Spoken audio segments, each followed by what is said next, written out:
Hola, en este video hablaremos sobre las proteínas hormonales. Primeramente, es muy importante mencionar qué son las hormonas.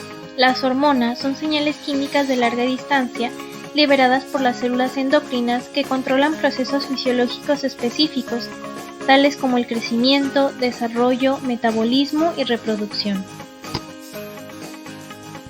Las hormonas se adhieren a un receptor en la membrana, en la parte externa de la célula. El receptor tiene en su parte interna de la célula un sitio activo que inicia una cascada de reacciones que inducen cambios en la célula. La hormona actúa como un primer mensajero y los compuestos bioquímicos producidos que inducen los cambios en la célula son los segundos mensajeros.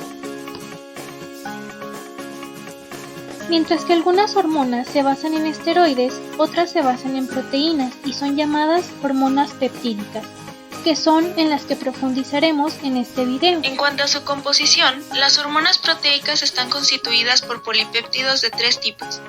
Número 1, pocos aminoácidos, de menos de 15 aminoácidos, como la somatostatina y la hormona liberadora de gonadotrofina. Número 2, un número intermedio de aminoácidos, como la insulina, que cuenta con 51 aminoácidos, y el glucagón, que cuenta con 29 aminoácidos. Número 3, muchos aminoácidos, como la hormona del crecimiento, que cuenta con 191 aminoácidos.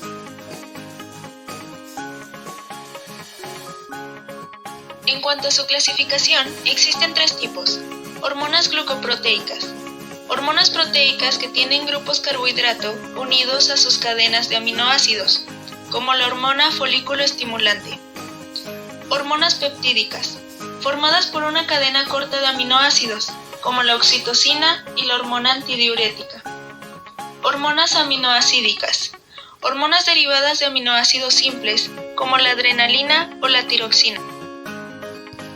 La síntesis de hormonas proteicas y sus receptores se produce a través de una vía típica de expresión génica, transcripción que genera ARN mensajero, y este genera a su vez proteínas que pasan por procesamiento proteínico, después la clasificación intracelular, seguida de su integración a la membrana o su secreción. Muchas hormonas están incluidas en polipéptidos, precursores más grandes que se someten a proteólisis para generar la hormona con actividad biológica. Las hormonas proteicas se forman a partir de precursores de peso molecular mayor, es decir, con un número más elevado de aminoácidos, que son transformados por enzimas en otras moléculas de menor peso molecular, hasta llegar al tamaño propio de la hormona. Así, suele formarse en primer lugar una prohormona que se transforma en prohormona y luego en la hormona activa. Por lo general, un gen codifica el proceso de biosíntesis de peso molecular mayor, pero luego el control enzimático posterior corre a cargo de diferentes genes que deben actuar coordinadamente. De ahí que la especificidad celular sea compleja. A veces un gen puede dar origen a varias hormonas a partir de un precursor común, como la propiomelanocortina, de la que se generan la adrenocorticotropa, la hormona estimulante de melanocitos y las endorfinas. El procesamiento del precursor peptídico tiene una relación estrecha con las vías de clasificación intracelulares que transportan las proteínas a las vesículas y enzimas apropiadas, lo que activa pasos de división específicos seguidos de plegamiento y traslocación de las proteínas a las vesículas secretoras. Las hormonas destinadas a la secreción se desplazan a través del retículo endoplasmático bajo la guía de la secuencia señalizadora del extremo amino, que luego se separa. Los receptores de la superficie celular se insertan en la membrana mediante segmentos cortos de aminoácidos hidrofóbicos que permanecen incrustados dentro de la bicapa lipídica. Durante la translocación, a través del aparato de Golgi y el retículo endoplasmático, las hormonas y receptores se someten a diversas modificaciones posteriores a la traducción, como glucosilación y fosforilación, que modifican la conformación de la proteína, cambian su semivida circulante y alteran su actividad biológica.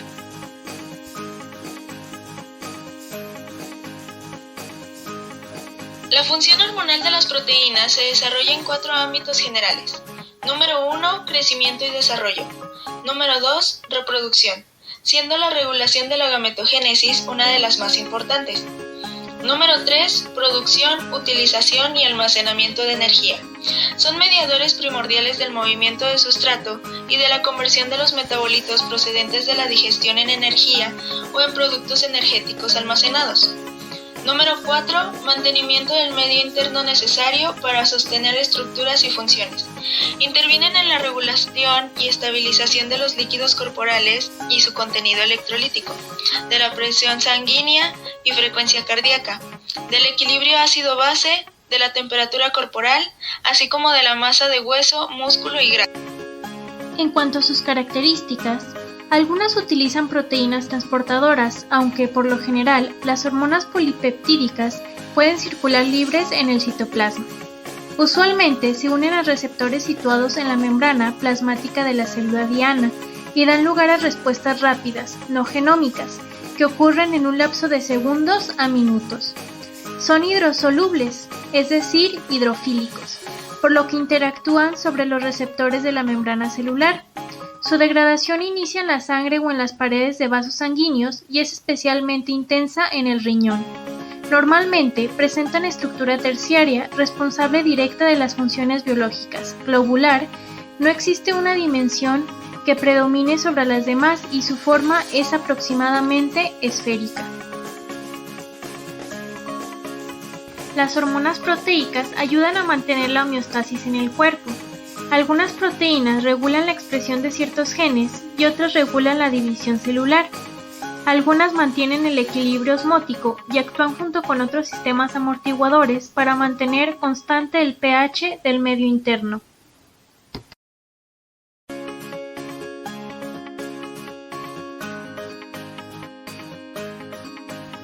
A continuación, daremos a conocer ejemplos específicos sobre las proteínas hormonales. El primero de ellos es la hormona del crecimiento, también llamada somatotropina o GH. Es una hormona proteica secretada por la adenohipófisis. Es producida por la glándula pituitaria que se encuentra en el cerebro. Esta regula el crecimiento postnatal, el metabolismo y el balance electrolítico. Aumenta la lipólisis y disminuye los depósitos de grasa. Aumenta la capacitación de proteínas y mantiene la masa y fuerza muscular. Algunos ejemplos secundarios, pero poco comunes en la dosis de esta hormona, son los dolores de cabeza, la retención de líquidos, los dolores de articulaciones y músculos, además de anomalías en los huesos de la cadera. Algunas enfermedades o padecimientos que se pueden tratar con esta hormona son la estatura baja con crecimiento lento en los niños, también la insuficiencia renal crónica, el síndrome de Turner, el síndrome de Noonan, el síndrome de Prader-Willi, la pérdida de peso causada por el SIDA y el síndrome del intestino corto. Otro ejemplo muy característico de las proteínas hormonales es la prolactina, o también llamada por sus siglas PRL. La prolactina es una hormona peptídica secretada por las células lactotropas de la parte anterior de la hipófisis, es decir, de la adenohipófisis, que estimula la producción de leche en las glándulas mamarias y la síntesis de progesterona en el cuerpo lúteo. Hay un rango de valores normales. Para los hombres, los rangos normales son de menos de 20 nanogramos por miligramo. En mujeres que no están embarazadas, lo normal son menos de 25 nanogramos por miligramo. Y en mujeres embarazadas, lo normal es de 80 a 400 nanogramos por miligramo. Si se tienen los siguientes síntomas, es necesario realizarse una prueba de prolactina. Producir leche sin estar embarazada ni amamantando, tener secreciones de los pezones, dolores de cabeza y cambios en la visión. Algunos de los síntomas de un exceso de prolactina en mujeres que no han pasado por la menopausia son los periodos menstruales muy irregulares, los periodos que cesan por completo antes de los 40 años o menopausia prematura, también la infertilidad y la sensación de sensibilidad en los senos. El siguiente ejemplo es la hormona paratiroidea o PTH. Esta es una hormona peptídica secretada por la glándula paratiroides que interviene en la regulación del metabolismo del calcio y del fósforo. Las glándulas paratiroideas son 4 glándulas muy pequeñas del tamaño de una arveja ubicadas en el cuello, detrás de la glándula tiroidea. Su función principal es la de mantener el nivel de calcio en la sangre dentro de los niveles normales. ¿Cuáles son estos niveles normales? Pues son de 10 a 55 picogramos por mililitro. Algunos de los síntomas de un exceso de calcio son los huesos que se fracturan fácilmente, también orinar con frecuencia, el aumento de sed, las náuseas y vómitos, la fatiga y los cálculos renales. Algunos de los síntomas de tener poco calcio son el hormigueo de los dedos en las manos y los pies, los calambres musculares y los latidos irregulares del corazón. Un ejemplo muy representativo es la insulina. La insulina es una hormona liberada por el páncreas como respuesta a la presencia de glucosa en la sangre. La insulina permite que la glucosa penetre en las células para ser utilizada como fuente de energía. Si la insulina no hace bien esta función, la glucosa se acumula en la sangre produciendo hiperglucemia. La insulina se divide en categorías de acuerdo a las diferencias en el inicio, en el pico, en la duración y en la concentración. La insulina de acción rápida se absorbe rápidamente desde el tejido graso, subcutáneo, hacia la corriente sanguínea, además de que se usa para controlar el azúcar en sangre durante las comidas y aperitivos, y para corregir los niveles altos en azúcar en la sangre. La insulina de acción inmediata se absorbe más lentamente y dura más. También se usa para controlar el azúcar en sangre durante la noche, mientras está en ayunas y entre comidas. Por último, la insulina de acción prolongada se absorbe lentamente, tiene un efecto pico mínimo y un efecto de meseta estable para la duración de la mayor parte del día. Además de que se usa para controlar el azúcar de sangre en la noche, mientras está en ayunas y entre comidas. Un último ejemplo muy representativo es el glucagón. El glucagón es una hormona que, igual que la insulina, también se produce en el páncreas. La principal diferencia la encontramos en el efecto que produce, siendo contrario precisamente al de la insulina: aumentar los niveles de glucosa en la sangre. Este se crea en los islotes pancreáticos, más concretamente en las células alfa, a diferencia de la insulina que se crea en las células betas.